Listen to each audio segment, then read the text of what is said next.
بذات خود قابل تعریف جن لوگوں نے کفر اپنا لیا ہے وہ یہ دعویٰ کرتے ہیں کہ انہیں کبھی دوبارہ زندگی نہیں دی جائے گی۔ کہہ دو کیوں نہیں، میرے پروردگار کی قسم تمہیں دوبارہ زندہ کیا جائے گا، پھر تمہیں بتایا جائے گا کہ کیا تم کچھ کرتے رہے تھے، اور یہ اللہ کے لیے معمولی سی بات ہے۔ لہٰذا اللہ پر، اس کے رسول پر اور اس کی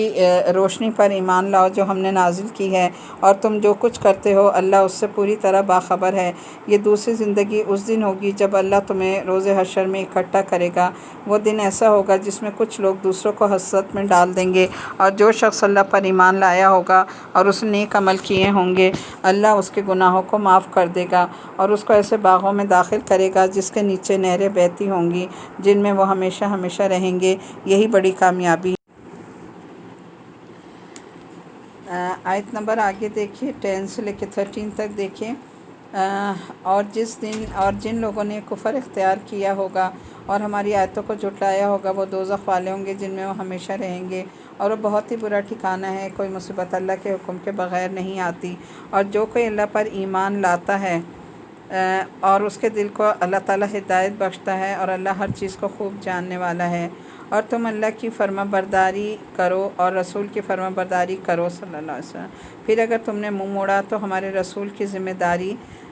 صرف یہ ہے کہ وہ صاف صاف بات پہنچا دے۔ اللہ وہ ہے جس کے سوا کوئی معبود نہیں، اور مومنوں کو اللہ پر ہی بھروسہ کرنا چاہیے۔ اللہ لا الہ الا هو وعلی اللہ فلیتوکل المتوکلون، اللہ پر ہی انسان کو بھروسہ کرنا چاہیے۔ آیت نمبر یہاں پر تھوڑا سا اس میں دیکھ لیجیے گا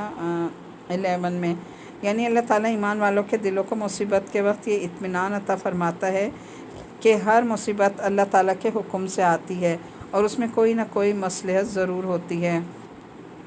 چاہے وہ ہماری سمجھ میں آئے یا نہ آئے۔ اس کے تصور کے نتیجے میں ایمان والوں کو ناقابل برداشت تکلیف نہیں ہوتی، اور انہیں صبر کی توفیق مل جاتی ہے۔ کتنی خوبصورت بات ہے نا، کہ اللہ تعالیٰ کتنی بڑی بات کہہ رہے ہیں کہ اگر انسان ایمان والے جن کے دلوں میں ایمان راسخ ہوتا ہے، اگر ان کے اوپر کوئی مصیبت آتی ہے نا تو مصیبت میں بھی اللہ ان کے دلوں کو اطمینان دے دیتا ہے، اور ہر مصیبت ہر تکلیف میں اللہ کی طرف سے ہمارے لیے کوئی نہ کوئی مصلحت رکھی ہوتی ہے اللہ نے، جو اس وقت ہماری سمجھ میں نہیں آتی، لیکن جب بعد میں سمجھ آتی ہے تو ایمان والے جو ہیں وہ ناقابل برداشت تکلیف بھی ہوتی ہے تو اس میں بھی کیا کرتے ہیں، صبر کرتے ہیں، کیونکہ یہ صبر کی توفیق انہیں اللہ کی طرف سے مل جاتی ہے اور وہ اس پر قائم رہتے ہیں۔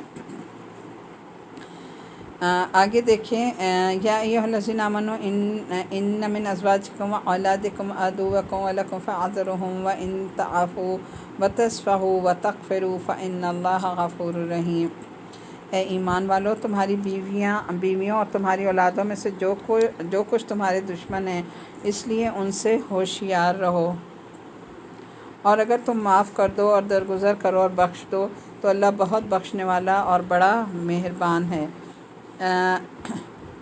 آگے آیت نمبر 15 میں دیکھیں، تمہارے مال اور تمہاری اولاد تو تمہارے لیے ایک آزمائش ہیں، اور وہ اللہ ہی ہے جس کے پاس بڑا اجر ہے۔ تو دیکھیں یہاں پھر وہی بات دہرائی گئی نا کہ اللہ تعالیٰ یہ بتا رہے ہیں کہ تم ان دو چیزوں سے ہمیشہ بہت ہوشیار اور کانشیس رہو کہ جو تمہارے مال اور اولادیں ہیں یہی تمہاری آزمائش ہیں، اور یہی جو ہے تمہارے دشمن بھی ہیں جو تمہیں اللہ کی طرف یا اس کے راستے پر جانے سے روکتے ہیں۔ تو کبھی بھی ان دونوں چیزوں کو ہمیں اللہ کے راستے میں رکاوٹ نہیں بنانا چاہیے۔ لہٰذا جب تک تم سے ہو سکے اللہ سے ڈرتے رہو اور سنو اور مانو اور اللہ کے حکم کے مطابق خرچ کرو، یہ تمہارے لیے زیادہ بہتر ہے۔ اور جو لوگ اپنے دل کی لالچ سے محفوظ ہو جائیں وہی فلاح پانے والے ہیں۔ اگر تم اللہ کو اچھی طرح قرض دو گے تو اللہ تمہارے لیے اس کو دگنا کر کے بڑھا دے گا اور تمہارے گناہ بخش دے گا، اور اللہ بڑا قدردان بہت زیادہ بردبار ہے، وہ ہر بید کا اور ہر کھلی ہوئی چیز کا جاننے والا ہے، بڑے اقتدار کا، بڑی حکمت کا مالک۔ آیت نمبر 14 میں دیکھیں کہ آزمائش یہ ہے کہ انسان مال و دولت اور اولاد کی محبت میں منہمک ہو کر اللہ تعالیٰ کے احکام سے غافل تو نہیں ہوتا، اور جو شخص ایسی غفلت سے اپنا آپ کو بچا لے اس کے لیے پھر اللہ تعالیٰ کے پاس بہت بڑا اجر ہے۔ یعنی یہ دونوں چیزیں اسے اللہ سے غافل نہیں کرتی، نہ اس کی عبادات سے اور نہ ہی اس کے احکامات ماننے سے۔ آیت نمبر 16 میں دیکھیں کہ اللہ تعالیٰ نے اس آیت میں واضح فرما دیا کہ انسان کو جو تقوی کا حکم دیا گیا ہے وہ اس کی استطاعت کے مطابق ہے، یعنی کسی انسان کو اس کی طاقت سے زیادہ مکلف نہیں بنایا گیا۔ اور آیت نمبر 17 میں ہے کہ اللہ تعالیٰ کو قرض حسنہ دینے سے مراد یہ ہے کہ اللہ تعالیٰ کی خوشنودی کی خاطر نیک کاموں میں خرچ کیا جائے۔ اس تعبیر میں یہ اشارہ ہے کہ جس طرح کسی کو قرض دیتے وقت انسان کو یہ اطمینان ہوتا ہے کہ قرض اسے کسی وقت واپس مل جائے گا، اسی طرح نیک کاموں میں خرچ کرتے وقت انسان کو یہ یقین ہونا چاہیے کہ اللہ تعالیٰ اس کو اس بدلے بہترین اجر عطا فرمائیں گے۔ اور اچھی طرح قرض دینے کا مطلب یہ ہے کہ انسان نیک کاموں میں اخلاص کے ساتھ خرچ کرے، کیونکہ اخلاص کی ہی ساری بات ہے نا۔ اگر نیتوں میں اخلاص نہیں ہوگا تو وہ چیز قابل قبول نہیں ہے۔ یہاں الحمدللہ ہماری سورۃ تغابن مکمل ہو گئی۔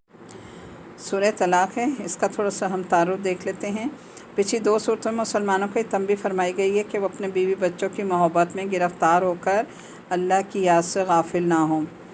اب اس صورت میں دیکھیں کہ اگلی صورت میں میاں بیوی کے تعلقات سے متعلق کچھ ضروری احکامات جو ہیں وہ فرمائے گئے ہیں۔ ازواجی تعلقات کے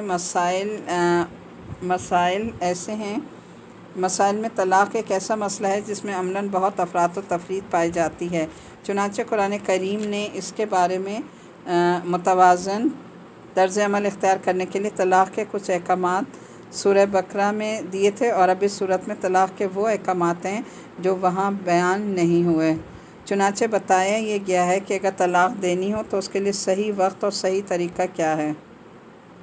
نیز جن عورتوں کو حیض نہ آتا ہو ان کی عدت کتنی ہوگی، عدت کے دوران ان کے سابق شوہروں کو ان کا خرچ کس معیار پر اور کب تک اٹھانا ہوگا، اگر اولاد ہو چکی ہو تو اس کو دودھ پلانے کی ذمہ داری کس پر عائد ہوگی۔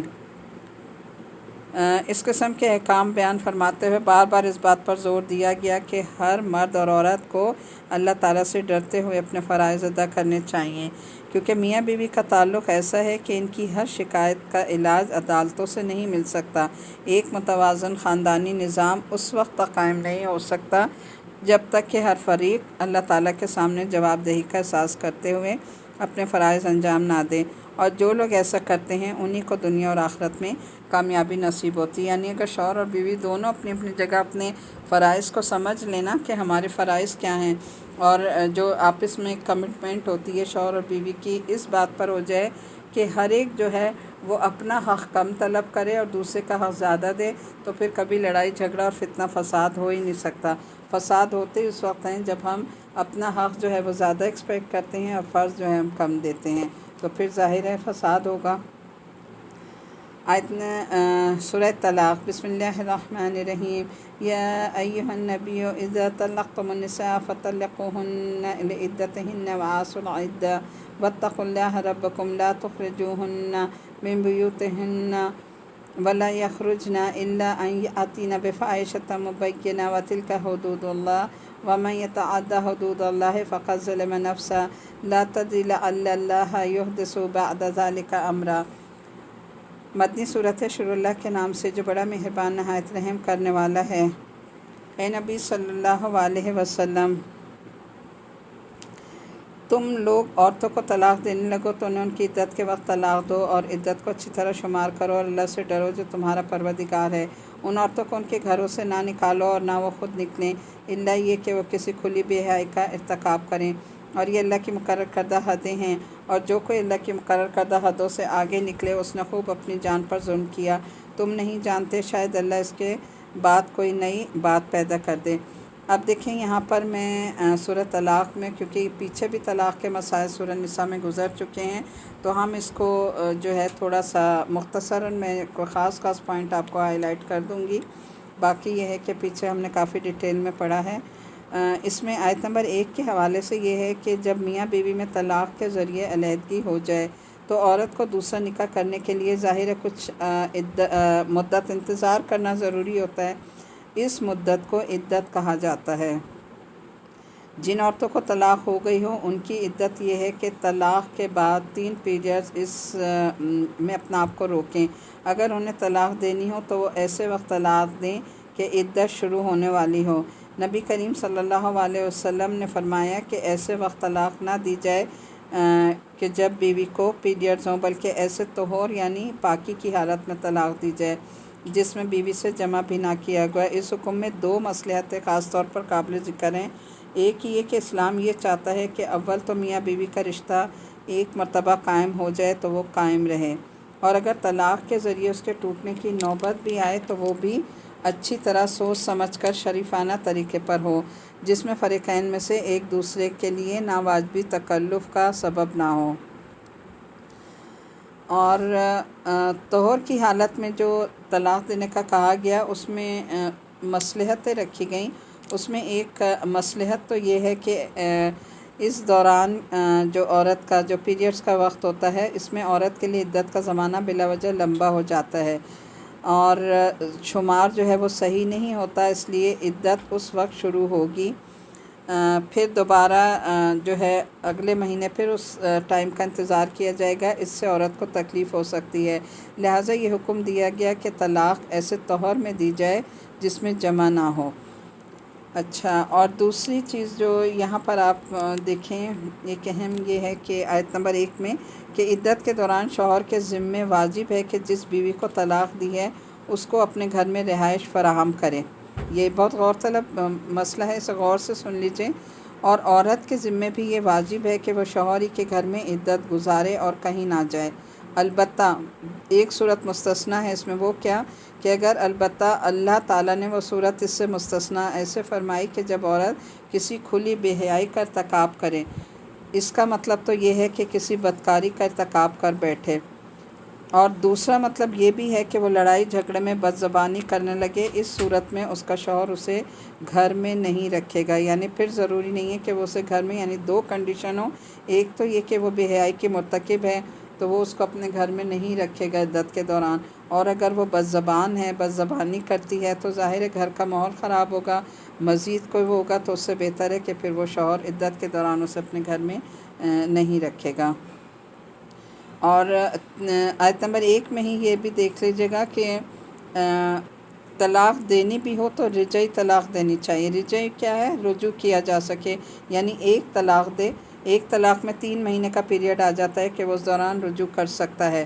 کیونکہ طلاق بائن کے بعد پھر شوہر کے ہاتھ سے رجوع کا اختیار نکل جاتا ہے، اور طلاق مغلظ یعنی 3 طلاقوں کے بعد میاں بیوی دونوں کے ہاتھ سے دوسرا نکاح کرنے کا اختیار بھی ختم ہو جاتا ہے، پھر وہ رجوع نہیں کر سکتے، اس لیے اس سے منع فرمایا ہے کہ مغلظ طلاق نہیں ہونی چاہیے۔ آگے دیکھیں آیت نمبر 2 میں ہے، پھر جب وہ عورتیں فَإِذَا بَلَغْنَ أَجَلَهُنَّ فَأَمْسِكُوهُنَّ بِمَعْرُوفٍ أَوْ فَارِقُوهُنَّ بِمَعْرُوفٍ وَأَشْهِدُوا ذَوَا عَدْلٍ مِّنكُمْ وَأَقِیمُوا الشَّهَادَةَ لِلَّهِ۔ پھر جب وہ عورتیں اپنی عدت میعاد کو پہنچنے لگیں تو تم یا تو انہیں بھلے طریقے سے نکاح میں روک لو یا پھر بھلے طریقے سے ان کو الگ کر دو، اور اپنے میں سے 2 ایسے آدمیوں کو گواہ بنا لو جو عدل کرنے والے ہوں، اور اللہ کی خاطر سیدھی سیدھی گواہی دو۔ لوگوں، یہ وہ بات ہے جس کی نصیحت اس شخص کو کی جا رہی ہے جو اللہ پر اور یوم آخرت پر ایمان رکھتا ہو، اور جو کوئی اللہ سے ڈرے گا اللہ اس کے لیے مشکل سے نکلنے کا کوئی راستہ ضرور پیدا کر دے گا۔ اب آیت نمبر 2 میں یہ دیکھیں کہ جب شوہر نے طلاق رجعی دی ہو، اس صورت میں جب عدت پوری ہونے سے پہلے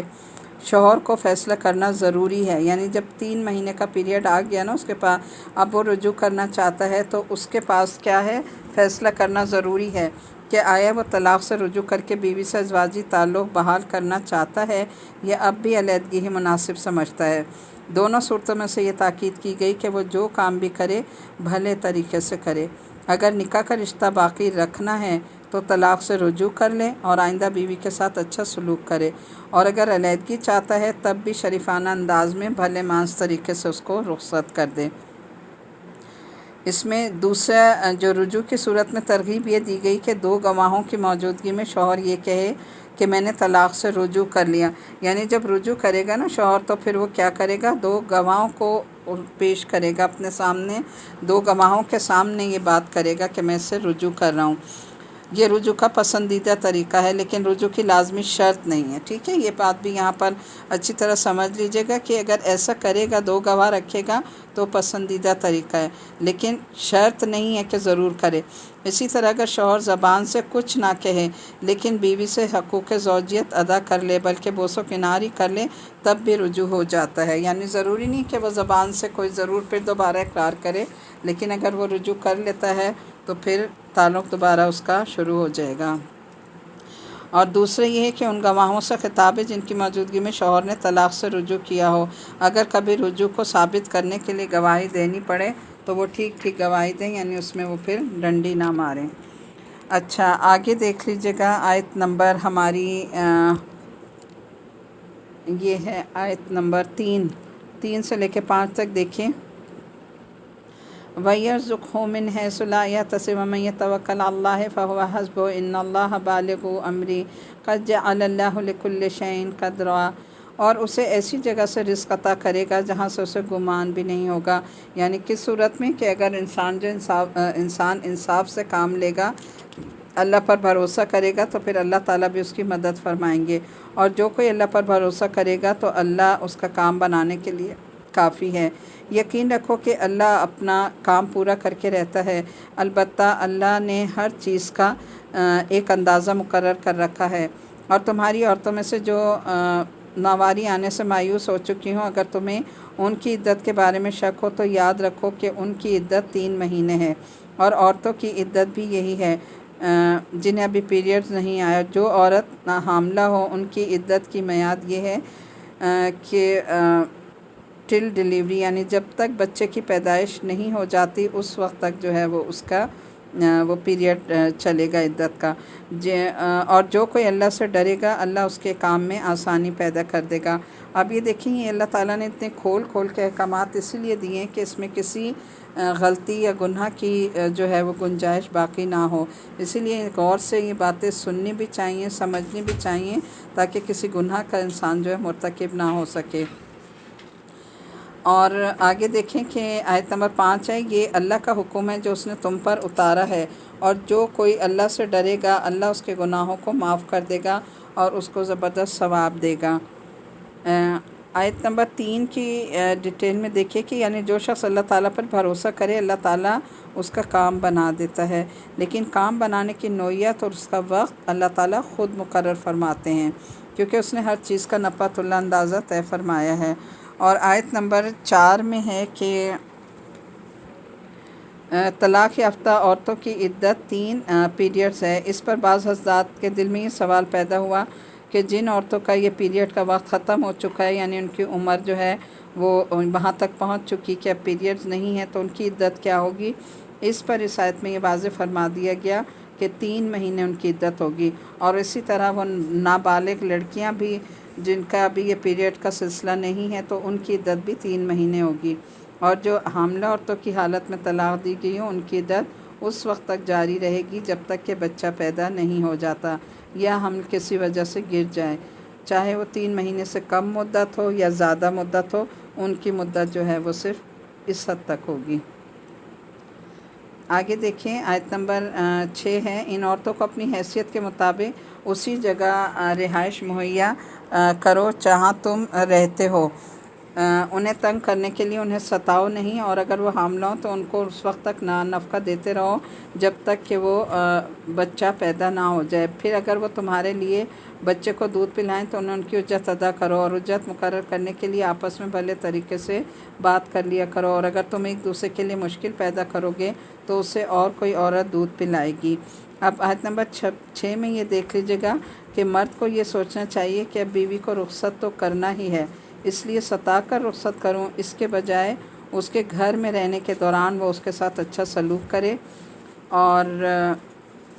اس میں جو ہے یہ بھی استدلال کیا گیا کہ متعلقہ چاہے رجعی ہو یا بائنہ، عدت کے دوران اس کا نفقہ شوہر کے ذمہ واجب ہے، کیونکہ نفقہ نہ دینا بھی ستانے کے ہی ایک طریقے میں آ جاتا ہے۔ اور عام حالات میں تو عدت 3 مہینے کے قریب ہو جاتی ہے، لیکن چونکہ حمل کی مدت اس سے لمبی بھی ہو سکتی ہے، اس لیے اس حالت کا خاص طور پر ذکر فرما کر حکم دیا گیا کہ نفقہ بچے کی پیدائش تک جاری رہے گا، چاہے اس میں دیر ہی کیوں نہ ہو۔ اور 6 آیت میں ہی آگے اس کی تفصیل ہے کہ مطلقہ عورت متعلقہ عورت خود اپنے بچے کو دودھ پلانے کے لیے اپنے سابق شوہر اور بچے کے باپ سے اجرت کا مطالبہ کر سکتی ہے، اور اجرت آپس کی رضامندی سے طے کر لینی چاہیے، نہ تو شوہر اس میں بخل سے کام لے، کیونکہ اگر آپس کی رضامندی سے بات طے نہ ہو سکی تو کسی اور عورت کو رکھنا پڑے گا، تو ظاہر ہے کہ وہ رواج کے مطابق اجرت مانگے گی، لہٰذا کیوں نہ بچے کی ماں ہی کو اجرت دے دی جائے۔ نیز ماں کو یہ بھی نہ چاہیے کہ وہ رواج سے زیادہ اجرت کا مطالبہ کرے، کیونکہ اس صورت میں بچے کا باپ کسی اور عورت سے دودھ پلوانے پر مجبور ہوگا، اور ماں کے لیے اچھی بات نہیں کہ وہ محض زیادہ پیسوں کے لالچ میں اپنے بچے کو کسی اور عورت سے دودھ پلوائے۔ تو آیت نمبر 7 میں بھی ہے کہ شوہر پر بیوی بچوں کا جو نفقہ واجب ہوتا ہے وہ اس کی مالی حیثیت کے مطابق واجب ہوتا ہے، اس سے زیادہ نہیں، یعنی عورت جو ہے اس سے زیادہ ڈیمانڈ نہیں کرے گی، اگر اس کی مالی حیثیت اتنی نہیں ہے اور وہ زیادہ ڈیمانڈ کرے تو اس کے لیے پورا کرنا ممکن نہیں ہوگا۔ اس چیز کا خیال رکھنا چاہیے چاہیے چاہیے چاہیے